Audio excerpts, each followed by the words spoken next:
Bapak,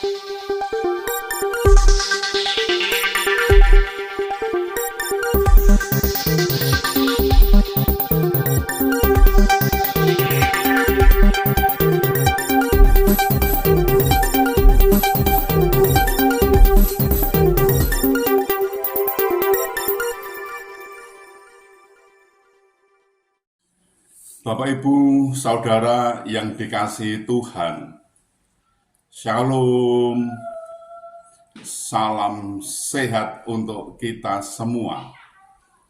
Apa kabar? Sehat toh? Wah, sungguh luar biasa, mantap. Kita akan membaca Alkitab, namun sebelumnya marilah kita berdoa. Ya Tuhan, kami mengucap syukur dan terima kasih atas anugerah dan cinta kasih-Mu yang kami rasakan pada saat ini sungguh luar biasa Bapa. Terima kasih. Bapa, kami akan membaca Alkitab. Tolong berilah kami pengertian agar kami bisa mengerti dan bisa memahami apa yang Tuhan kehendaki. Kami bisa melakukan juga bisa memberitakan. Dalam nama Tuhan Yesus kami berdoa. Amin. Bacaan Alkitab dari Lukas pasal 13 ayat 10 sampai 13.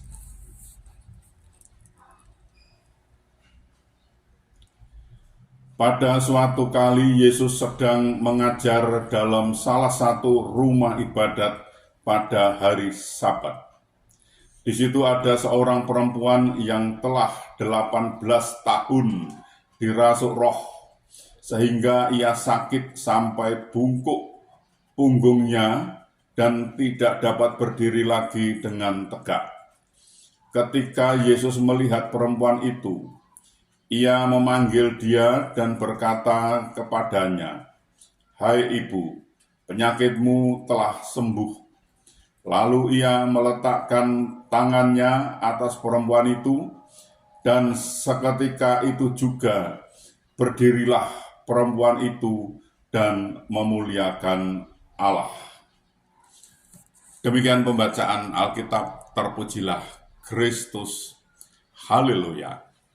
Bapak, Ibu, Saudara, ketika Tuhan Yesus mengajar di sebuah rumah ibadat atau sinagoga, tiba-tiba perhatiannya tertuju kepada seorang wanita yang sudah 18 tahun dirasuk oleh roh jahat, sehingga menderita sakit, punggungnya bungkuk dan tidak dapat berdiri tegak. Hati Tuhan Yesus pun tergerak oleh belas kasihan, sehingga dia meletakkan tangannya atas wanita itu, dan seketika itu juga sembuhlah ia. Wanita itu pun dapat berdiri tegak untuk pertama kalinya setelah 18 tahun. Sesungguhnya, wanita itu memiliki alasan kuat untuk tetap tinggal di rumahnya sepanjang hari, karena kondisi fisiknya yang tidak memungkinkan untuk pergi ke rumah Tuhan. Tetapi wanita itu tetap meneguhkan hatinya untuk beribadah kepada Tuhan, tanpa memperdulikan sakit yang dialaminya. Iblis bisa saja menyerang fisik wanita ini, tapi tidak berdaya menyerang rohnya. Terbukti, meski menderita sakit yang luar biasa, wanita itu tetap tekun beribadah ke rumah Tuhan. Imannya yang besar itu telah menggerakkan hati Tuhan untuk bertindak sehingga kuasa iblis dipatahkannya. Satu-satunya pribadi yang sanggup melepaskan dan membebaskan manusia dari belenggu iblis adalah Tuhan Yesus. Hari itu benar-benar menjadi hari pembebasan baginya. Hari yang sangat bersejarah dalam hidupnya, karena telah terbebas dari penderitaan jasmani dan rohani yang telah mengikatnya selama belasan tahun. Karena itulah ia memuliakan Tuhan sebagai tanda ucapan syukur.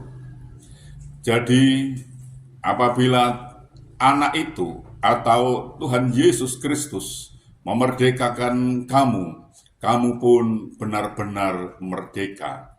Yohanes pasal 8 ayat 36. Tuhan menolong dan memberkati kita. Amin. Marilah kita berdoa. Ya Tuhan, kami mengucap syukur dan terima kasih atas kesempatan kami belajar tentang firman Tuhan. Firman-Mu mengajarkan iblis bisa saja menyerang fisik seseorang, tetapi tidak berdaya menyerang roh Allah yang ada di manusia itu. Terbukti, walau sakit tetap saja beribadah kepada Tuhan, sehingga Tuhan menaruh belas kasihan dan penyakit itu pun sembuh. Bapak, ini pelajaran sungguh luar biasa Bapak. Terima kasih, terima kasih. Tolonglah kami agar kami bisa mengerti dan bisa memahami apa yang Tuhan kehendaki kami bisa melakukan, juga bisa memberitakannya. Tolonglah kami ini Bapak.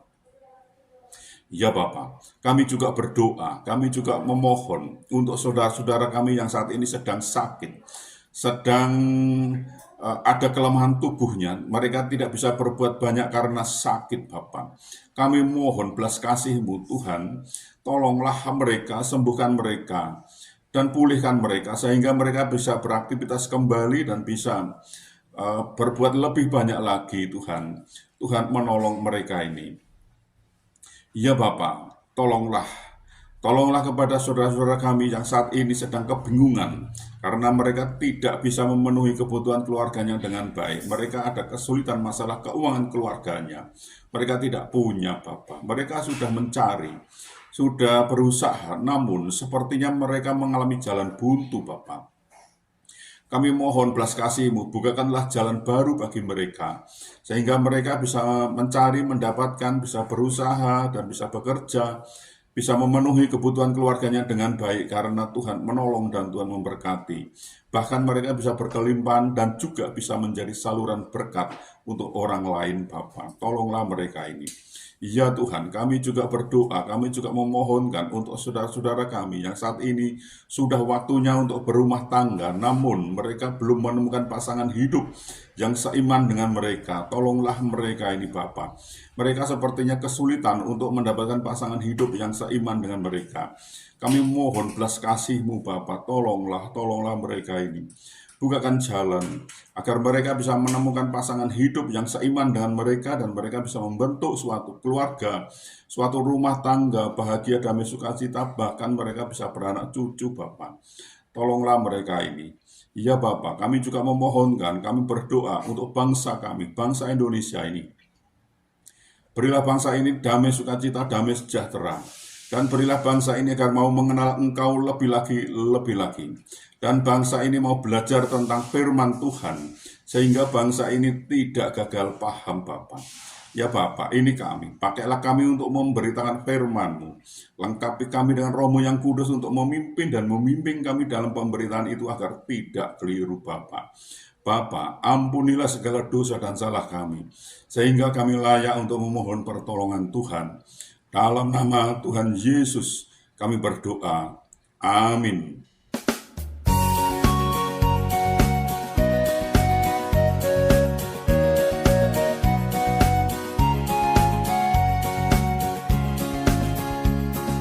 Yesus Kristus sumber hidup, juru selamat.